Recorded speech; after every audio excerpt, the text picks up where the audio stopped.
മാ മിൻ റജുലിൻ മുസ്ലിമിൻ യമൂതു ഫയഖൂമു അലാ ജനാസതിഹി 40 റജുല ലാ യുശ്രികൂന ബില്ലാഹി ഷൈഅൻ ഇല്ലാ ശഫഅഹുമുല്ലാഹു ഫീ.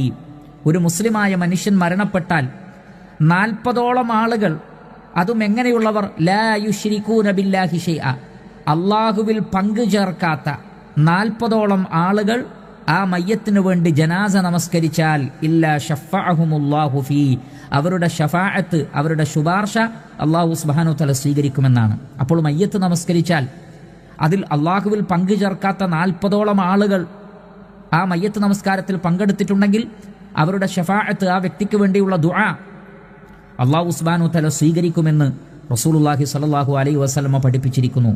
ഇമാം മുസ്ലിം റഹ്മത്തുള്ളാഹി അലൈഹി ഉദ്ധരിക്കുന്ന മറ്റൊരു ഹദീസിൽ കാണാം, ആയിഷ റളിയല്ലാഹു തആല അൻഹ പറയുന്നത്, മാ മിൻ മയ്യിത്തിൻ തുസല്ലി അലൈഹി ഉമ്മത്തുൻ മിനൽ മുസ്ലിമീന യബ്ലുഗൂന 100 കുല്ലുഹും യശ്ഫഊന ലഹു ഇല്ലാ ശുഫിഉ ഫീ.